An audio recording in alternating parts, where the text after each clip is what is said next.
A portion of today's show is brought to you by Health Diagnostic Laboratory, Inc. Welcome back to the broadcast. Well, for the last few months, you've been hearing us tout the value of the test that's offered by the Health Diagnostic Laboratory. And Dr. Tara Dahl is back with us now to chat about what happens when you get your test and your doctor says to ignore it.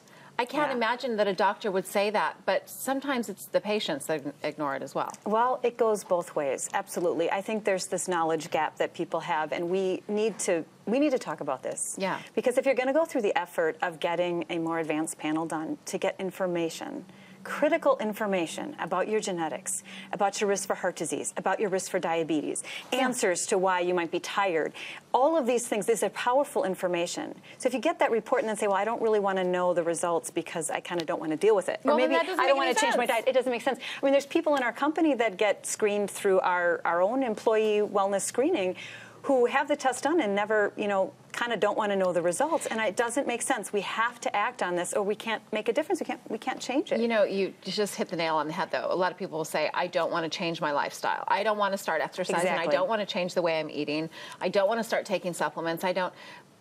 And the fixes are oftentimes that easy. Simple. And yet it's really difficult for people to wrap their brains around, hey, dummy, stop eating what you're eating, or stop, And it's a wake-up call not everybody wants to have. Yeah. But unfortunately, a third of the people who die of heart attacks die never knowing they had heart disease because they just died of their first event. I mean, that gives me goosebumps. Yeah. When this is a preventable disease. And Health Diagnostic Laboratory, one of the things that I think we do so well is we offer solutions. We don't just say, here are some lab tests. We actually say, listen, we've got clinical health consultants. We've got smoking cessation experts that have been trained at Mayo Clinic.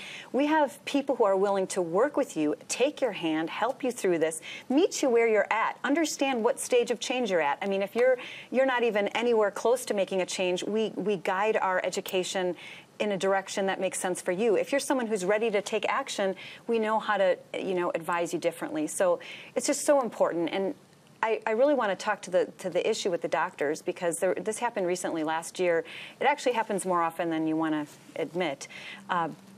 Where there was a guy in cardiac rehab who happened to be, running on a treadmill in cardiac rehab. He had a heart attack. He's in his 50s. He's a young guy.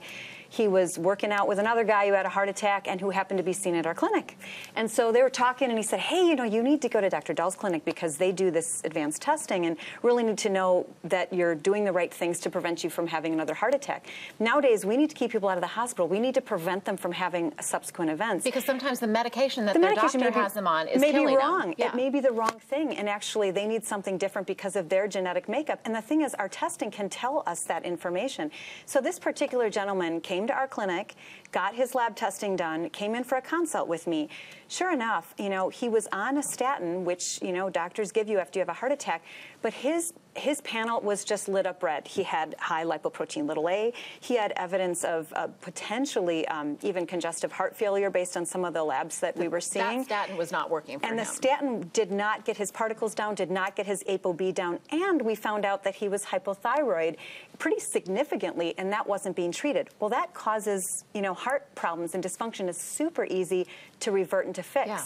So what I did was I changed his medications around. I put him on thyroid medication, and changed his diet a bit, and then sent him on his way. So he went to his cardiologist, who he has a relationship with, who I don't have. He has a relationship with me, he has a relationship with him. And the cardiologist said, you know what, all this advanced stuff is not necessary. There's really not data to support that. Keep taking your low-dose generic statin that you're on. You're fine. Your lipid panel looks normal, and you're fine. Don't worry about it. And what I was recommending was nothing expensive. It was inexpensive generic therapy, too. It was just different therapy than he was on. Well, he never called me and told me that his doctor said don't take the meds and pretty much ignore what they said. And it's going to make me cry. 4 months later, I got a call from his wife because he died of a massive heart attack. I didn't sleep for weeks because I felt like I knew this guy had problems and I knew what to do to fix it. And I didn't call him every day. I mean, you don't know to do that. I mean, in your practice, you can't do that. All you can do is give him the information. But the thing is, this was a preventable disease. He didn't have to die. He left 3 children behind, Did you high call school his and doctor? younger. I did. Cardiologist. And actually, this is a case that I present when I talk to doctors. When I give lectures to physicians all over the country, I present this case and I say, listen, I understand if you don't understand how to treat to this test, or you just need to be educated on some of this, or you don't want to deal with it. You don't have time for it. Or you think it's some newfangled, whatever. I respect that. I'm not expecting you to do what I do. I'm a lipidologist. Is what I do all day. If you don't want to do that, that's fine. But at least respect the test and the technology, and that there's people out there who know how to treat and manage this.